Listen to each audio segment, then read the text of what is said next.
মহারাজের জয় হোক। কি ব্যাপার প্রহরী, অন্তদন্ত হয়ে সভায় আসার হেতু? মহারাজ, নবাব বাহাদুরের দূত এসেছেন। তিনি মহারাজের সাথে সাক্ষাৎ করতে চান। সাত সকালে কি গেরো? মহারাজ, অত ভাববার কিছু নেই। যা কিছু হবে বুদ্ধি দিয়ে মোকাবিলা করতে হবে। আপনি আগেই অত উতলা হচ্ছেন কেন মহারাজ? গোপাল একদম সঠিক কথা বলেছে। আগে নবাব বাহাদুর কি বার্তা পাঠিয়েছেন, কেন পাঠিয়েছেন, সব জানতে হবে। ঠিকই বলেছ। যাও যাও প্রহরী, নবাব বাহাদুরের দূতকে পাঠিয়ে দাও। যথা আজ্ঞা মহারাজ।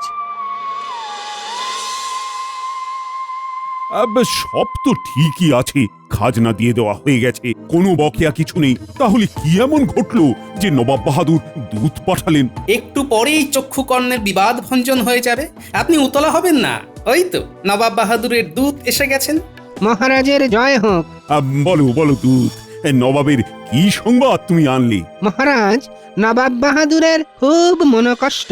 নবাব বাহাদুর চাইছেন আপনার রাজসভায় প্রকৃত বুদ্ধিমান যেন তার কাছে গিয়ে তার সমস্যার সমাধান করেন। এই রাজ্যে আমার মতো বুদ্ধিমান আর কেউ আছে নাকি? আমাকেই তো যেতে হবে। গোপাল, কি ব্যাপার বলো তো? মানে নবাব বাহাদুরের মনোকষ্টের কারণ কি হতে পারে? সেটা তো এখন থেকে বোঝা অসম্ভব মহারাজ। এটা জানবার জন্য তো আমাদের কাউকে ওখানে যেতে হবে। এটাই সুযোগ নবাব বাহাদুরের কাছে আসা। একবার যদি নবাব বাহাদুরের মনোকষ্টের কারণটা জানতে পারি আর তার সমাধান করতে পারি, তাহলে আর আমাকে পায় কে? ঠিক আছে দূত, তুমি এখন বিশ্রাম নাও। আমরা আলোচনা করে খুব তাড়াতাড়ি আমাদের রাজ্যের প্রকৃত বুদ্ধিমানকে পাঠাবো। আমাকে এখনই ফিরতে হবে মহারাজ, আমাকে আজ্ঞা দিন। ঠিক আছে, আজ্ঞা দিলাম। তুমি সাবধানে মুর্শিদাবাদ যাও। তাহলে কে আমার রাজ্যের প্রতিনিধি হয়ে নবাব বাহাদুরের কাছে যাবে? বিজ্ঞানী, আজ তুমি বল। মহারাজ, বিজ্ঞানী বলার আগে আমি কিছু বলতে চাই। আসলে এই সমস্যাটা কিন্তু খুব জটিল বলেই আমার মনে হয়। এ আর নতুন কি বললেন মন্ত্রীমশাই? জটিল না হলে কি আর দূত পাঠিয়ে সাহায্য চান? আমার মন্ত্রী ওরকম। আসলে সমস্যাটা কিন্তু খুব জটিল বলেই মনে হয়। যেন নতুন কিছু বলছো। বলো বলো, তাড়াতাড়ি বলো, তুমি কি বলতে চাও? আমার মনে হয় আমি মন্ত্রীমশাইয়ের কথার ভাবটা বুঝতে পেরেছি। মহারাজ, মন্ত্রীমশাই এই সমস্যাটা সমাধান করতে চান কি, তাই তো? ওরে বাবা, তুমি তো সাংঘাতিক মানুষ, মনের কথা পট করে জেনে ফেলছো। এটাই তো অভিজ্ঞতা মহারাজ। অভিজ্ঞতাই তো আমাকে পরিপক্ক করে তুলেছে। নিন মন্ত্রীমশাই, আপনি আপনার মনোবাসনা মহারাজকে জানান। হ্যাঁ, ছেড়ে কাশো। হ্যাঁ মহারাজ, আমি আপনার মন্ত্রী। আমি ছাড়া এই সমস্যার সমাধান করার মতো আর কেউ নেই। ঠিক আছে, তবে তাই হোক। কাল তুমি নবাব বাহাদুরের দরবারে চলে যাও আর সমস্যার সমাধান করে চলে এসো। যথাজ্ঞা মহারাজ। আমি অনেক কিছুই করতে যাব, এই অপমানগুলো আমার সব মনে থাকে। কাজটা কি ঠিক হলো গোপাল? মন্ত্রীমশাইয়ের বুদ্ধির উপর আমার কোনো কালেই বিশ্বাস ছিল না, আর আজও নেই। মন্ত্রীমশাইয়ের মাথায় বুদ্ধি নেই মোটে। কুবুদ্ধি ভরা মাথা নিয়ে মুর্শিদাবাদ ছোটে। কি গোপাল, চুপ করে কেন? কিছু বলো। মহারাজ কিন্তু তোমাকে চেয়েছিলেন, তুমি গেলেই মহারাজ খুশি হতেন বেশি। কে বলেছে আমি যাব না? আমি ভেবে নিয়েছি আমাকে কি করতে হবে। ও বাবা, গোপালের হয়ে গিয়েছে ভাবা। তাহলে কেন মন্ত্রী বাড়ালো থাবা? মন্ত্রীমশাইয়ের মনটা আমি পড়ে নিয়েছিলাম আগে ভাগেই। উনি যে প্রবল বুদ্ধি ধরেন সেটা তো দেখাতে হবে। আমি একটু দেখাবার সুযোগ করে দিলাম। আমি আবার মহারাজের কাছে যাব এবং আমি যে লুকিয়ে মুর্শিদাবাদে যেতে চাই সেটা মহারাজকে জানিয়ে আসবো। লুকিয়ে মানে? ছদ্মবেশ ধরে। বাহ, এটাই তো আমরা চেয়েছিলাম। সেটা আমিও বুঝেছিলাম, তাই তো আমি তোমাদের সাথে আমার মত বিনিময় করলাম। আমি যাব, তবে গোপাল হিসেবে নয়, একেবারে ভিন্ন রূপে, ভিন্নভাবে। ছদ্মবেশ ধরে গোপাল যাবে দরবারে, মন্ত্রীমশাইয়ের কুবুদ্ধি যাবে ছাড় খাড়ে।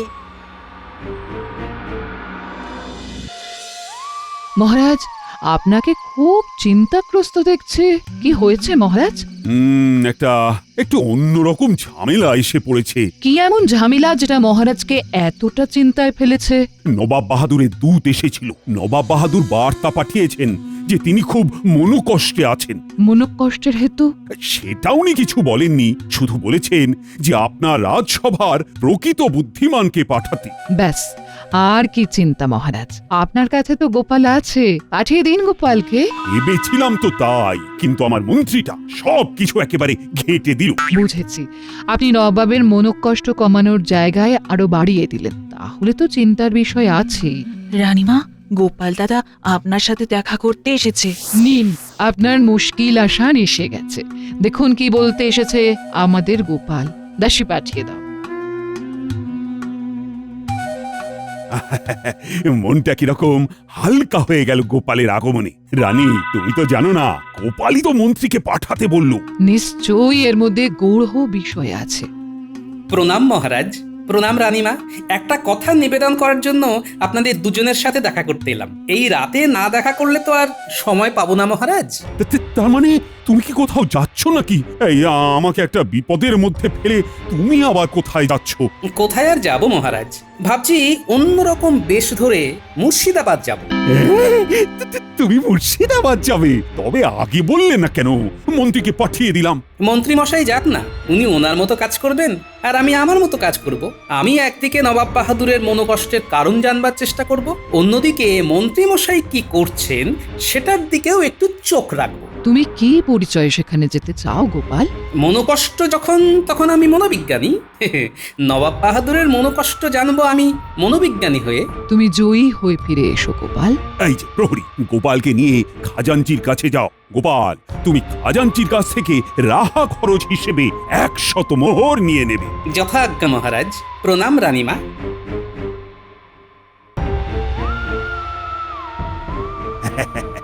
এখন আমার অনেকটাই হালকা লাগছে রানী। হালকা লাগাই স্বাভাবিক মহারাজ, গোপালের উপস্থিতি এমনই।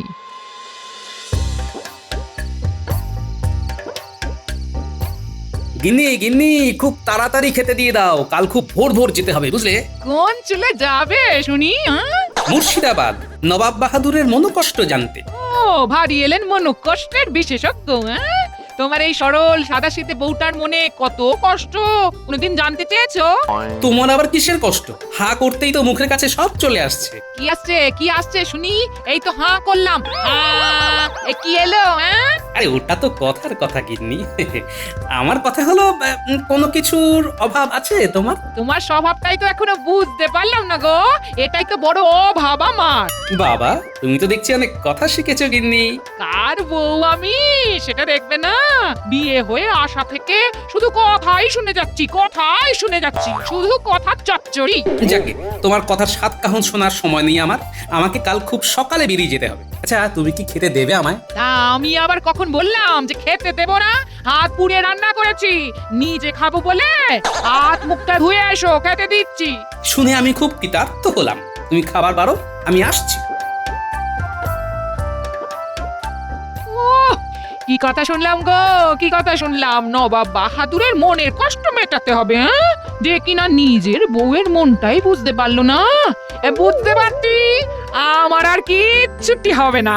বুঝে গেছি।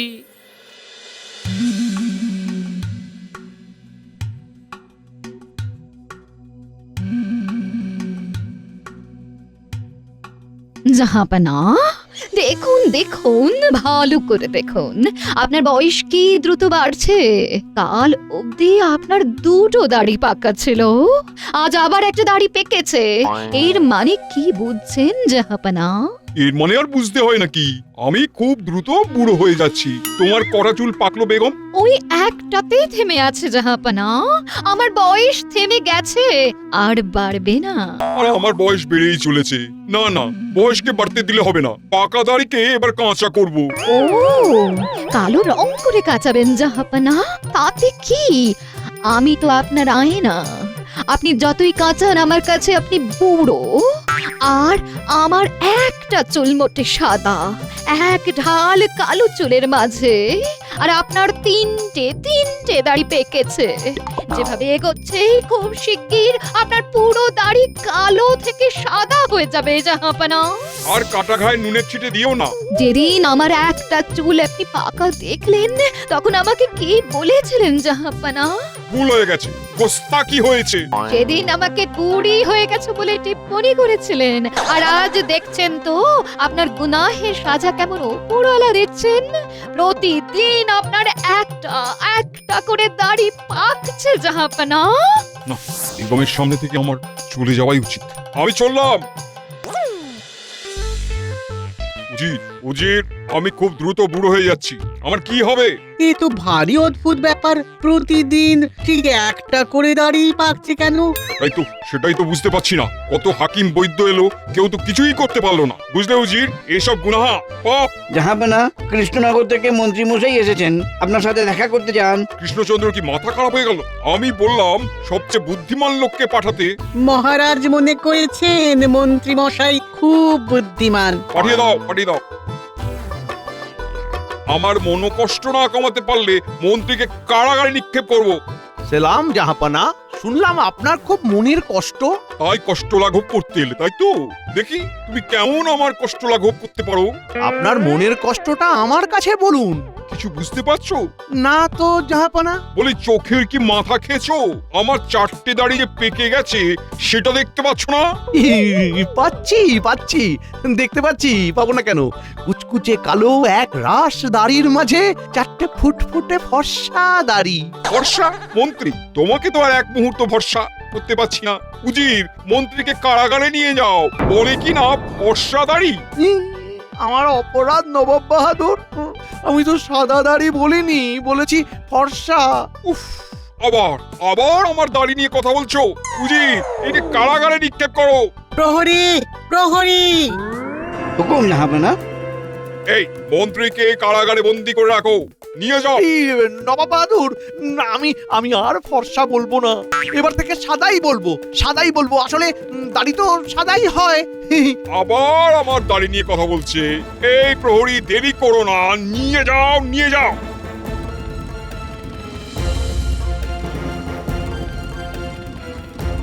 দূত, তুমি এক্ষুনি কৃষ্ণনগরে যাও। কৃষ্ণচন্দ্রকে বলো মন্ত্রী নবাব বাহাদুরের মনোকষ্ট আরো বাড়িয়ে দিয়েছে। তাই নবাব ভয়ানক রেগে গেছেন, এর ফলে অনেক কিছু করতে পারে।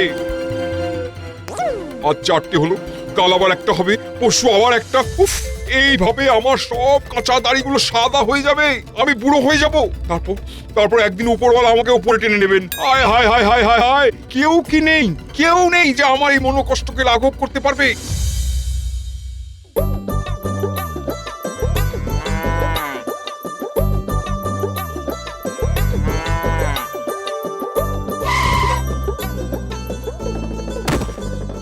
এসে গেছি, তাই না গাড়োয়ান? হ্যাঁ গোপাল দাদা। হুম, এখন আর আমায় গোপাল দাদা বলে ডাকবে না, এইখান থেকে আমায় ক্ষেত্রপাল বলে ডাকবে। আমি এখানে বিশেষ কাজে এসেছি, বুঝলে? ঠিক আছে, তুমি যা বলবে। তুমি এইখানে গাড়িটাকে রাখো, গরুটাকে জল টল দিয়ে খাবার দাও। এখানে কি আমাকে কিছুদিন থাকতে হবে? হ্যাঁ গাড়োয়ান ভাই, এখানে তোমাকে কিছুদিন থাকতে হবে, বুঝলে?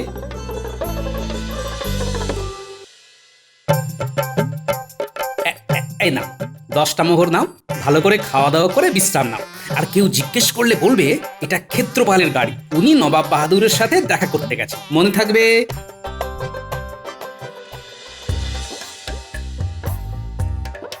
গোপাল এতক্ষণে পৌঁছে গেছে। হ্যাঁ, এটাই স্বস্তির খবর যে গোপাল মুর্শিদাবাদে পৌঁছে গেছে। মন্ত্রী মশাইও ওই একই বিষয় নিয়ে নবাবের দরবারে গেছেন, এতে কোনো জটিলতা হবে না তো? না, গোপাল তো আর গোপাল হয়ে যাচ্ছে না, গোপাল যাচ্ছে ভিন্ন নামে, ভিন্ন পরিচয়ে। সালাম জাহাপনা, কৃষ্ণনগর থেকে ক্ষেত্রপাল নামে এক ব্যক্তি আপনার সাথে দেখা করতে এসেছে। কৃষ্ণনগর থেকে? কি কারণে উনি জাহাপানার সঙ্গে দেখা করতে চান? উনি জাহাপানার খবর শুনে জাহাপানার সাথে দেখা করতে এসেছে। আমার খবর শুনে পাঠিয়ে দাও। জয় হুকুম জাহাপনা। একে আবার কে পাঠালো? শোনো উজির, এরা যদি আমার মনের কষ্ট না কমিয়ে আরো বাড়িয়ে দেয়, তাহলে কিন্তু সোজা শুনে ছড়িয়ে দেবো, এটা এবার জানিয়ে দাও। জয় হুকুম জাহাপানা। জাহাপনার জয় হোক। তুমি কে? আমি ক্ষেত্রপাল, আমি মনোকষ্ট বিশেষজ্ঞ। আপনার মনোকষ্ট আমি লাঘব করতে এসেছি। আমার মনোকষ্ট যদি কমাতে না পারো তাহলে তোমাকে কিন্তু কারাগারে পাঠিয়ে দেবো। তোমার রাজ্যের মন্ত্রীকে পাঠিয়ে দিয়েছি। আপনার কষ্ট লাঘব হলে মন্ত্রীকে ছেড়ে দেবেন তো জাহাপনা? আগে আমার কষ্ট লাঘব করো, তারপর সব কথা। এবার বলুন আপনার মনোকষ্টের হেতু। এই দেখো, কি দেখতে পাচ্ছ? ঘন কালো একগুচ্ছ দাড়ির মাঝে মাত্র 4টি পাকা দাড়ি। এটাই আমার মনোকষ্টের কারণ। প্রতিদিন একটি একটি করে দাড়ি পাকছে। প্রতিদিন একটা একটা করে দাড়ি পাকছে? এ তো বড় আশ্চর্যের কথা জাহাপনা। অথচ আমার বেগমের একটা চুল পেকে আছে, একটা থেকে দুটো হয়নি। অথচ আমার প্রতিদিন চুল পেকে যাচ্ছে। এটা কষ্টের নয়? কি গো, বলো, তুমি বলো। এটা তো অবাক কাণ্ড। প্রতিদিন নবাব বাহাদুরের দাড়ি পেকে যাচ্ছে, এরকম তো হয় না। না, একটা কিছু ব্যাপার আছে জাহাপনা। ব্যাপারটা খুব গোলমেলে। এইরকম ভাবে তো দাড়ি পাকে না। তাহলে আমার তো বুক ঢিপঢিপ করছে। জাহাপনা, এই যে আপনার প্রতিদিন দাড়ি পেকে যাচ্ছে, এটা খুব ভয়ানক কাণ্ড। আপনার খুব কাছের মানুষই এই ব্যাপারে বলতে পারবে জাহাপনা। কাছের মানুষ? এমন কাছের মানুষ যার সাথে আপনার রাত দিন রাত ওঠা বসা, মান অভিমান, রাগ অনুরাগ তার সাথে ভাগ করা। এইরকম কাছের মানুষের সাথে আমার একটু কথা বলা প্রয়োজন জাহাপনা। এইরকম প্রিয়জন তো একমাত্র আমার বেগম। ও তুমি আমার বেগমের সাথে কথা বলতে চাও? বেগম সাহেবা যদি আপনার প্রিয়জন হন তাহলে তার সাথেই আমাকে কথা বলতে হবে। বেশ বেশ বেশ বেশ, তাহলে চলো। আশা করি আজ থেকে আপনার দাড়ি আর পাকবে না জাহাপনা। তুমি হলপ করে বলছো তো? বলছি তো, আমার উপর বিশ্বাস রাখুন। ঠিক আছে, চলো।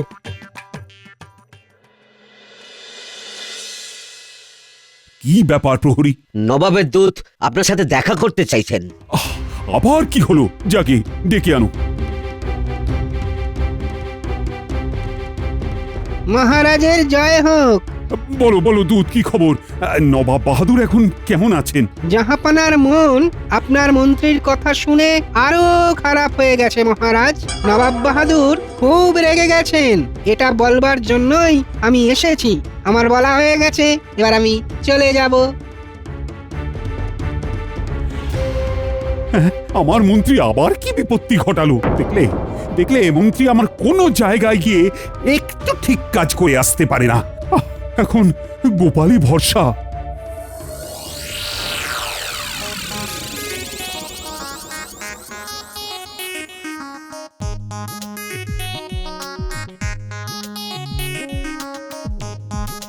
বেগম, কৃষ্ণনগর থেকে একজন মনোকষ্ট বিশেষজ্ঞ এসেছে।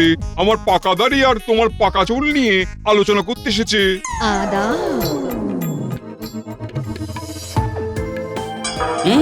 আমি যা ভেবেছি তাই। ডান হাতের তর্জনীতে সাদা রং লাগা। ধরে ফেলেছি বেগম সাহেবা। সেলাম বেগম সাহেবা। বেগম, এই ক্ষেত্রপাল যা জিজ্ঞেস করবে ঠিক ঠিক জবাব দিও কিন্তু। ঠিক আছে জাহাপনা, বলো তুমি কি জানতে চাও? জাহাপনার 4টে পাকা দাড়ি দেখে আপনার খুব আনন্দ হচ্ছে, তাই না বেগম সাহেবা? আমার যখন একটা চুল পাকা দেখা গেছিল তখন তোমাদের জাহাপনা ধরাকে একেবারে সরা দেখেছিল। দেখুন এবার কেমন লাগে, সব ওপরওয়ালার সাজা। জাহাপনা, আমি যা বুঝবার বুঝে গেছি। আপনার এই সাদা দাড়ি 1 মাস পরে আবার কালো হয়ে যাবে। তাই নাকি? তুমি সব বুঝে গেছো ক্ষেত্রপাল? বাবা বাবা। হ্যাঁ, আরেকটা কথা মাথায় রাখবেন, ভুলেও এই 1 মাস এই ঘরে রাত্রি বাস করবেন না। আপনি একদম একা একটা ঘরে দরজা বন্ধ করে শুয়ে থাকবেন জাহাপনা। এই রে, এই লোকটা কিরকম উল্টে পাল্টে দিল। আসলেই সব সমস্যার সমাধান হয়ে যাবে? হ্যাঁ জাহাপনা, আমি এবার খুলে সব কিছু বলি। হ্যাঁ, সবকিছু খুলে বলো। বেগম সাহেবা, আপনার ডান হাতের তর্জনীতে সাদা রংটা কিসের? সাদা রং? লুকোবেন না, একদম লুকোবেন না। কেন? আমার আঙুলে কি আছে? ওই আঙুলে যে সাদা রংটা আছে ওটাই তো রোজ রাতে নবাব বাহাদুর ঘুমিয়ে পড়লে দাড়িতে লাগিয়ে দেন। কেউ কেউ পাকা চুল ঢাকতে কালো কলপ করে, আর আপনি জাহাপনার কালো দাড়িতে সাদা রং লাগিয়ে দাড়ি পাকিয়ে দেন। ঠিক কিনা? বেগম, এইসব তোমার কাজ? হায় হায় হায় হায়, তুমি আমার বেগম হয়ে আমাকে বুড়ো সাজিয়ে মজা দেখছো। ক্ষেত্রপাল, ক্ষেত্রপাল, তুমি ধন্য, ধন্য তোমার চোখ। নবাব বাহাদুর, এইবার আমাদের মন্ত্রী মশাইকে মুক্তি দিন। তুমি কে? তোমার গলার স্বরটা চেনা চেনা লাগছে। আমি গোপাল নবাব বাহাদুর। আহা আহা, আমি তাই ভাবি গোপাল থাকতে কৃষ্ণচন্দ্র মন্ত্রীকে পাঠাবে কেন? গোপালের বুদ্ধি আর তাতেই সবার সিদ্ধি। বেগম, এই আনন্দের দিনে তোমাকে আর কিচ্ছু বললাম না। নবাব বাহাদুর, চুল দাড়ি পাকে কেন? অভিজ্ঞতায়। যত বেশি অভিজ্ঞ হবেন তত বেশি পাকবেন, পুরো গাছ পাকা মিষ্টি আমের মতো জাহাপনা। উচিত সমস্ত রাজ্যে ঘোষণা করে দাও, নবাব বাহাদুরের আর কোনো মনোকষ্ট নেই। উৎসবের আয়োজন করো, কৃষ্ণচন্দ্রকে খবর দাও। গোপাল, গোপাল সব কিছু আজ তোমার জন্য ঘটেছে। তোমাকে তোমাকে উপহারে ভরিয়ে দেবো। নবাব বাহাদুর, আমাদের মন্ত্রী মশাইকে মুক্ত করে দিন, শুধু এইটুকুই আমার চাওয়া। গোপাল, তুমি ধন্য, তুমি ধন্য।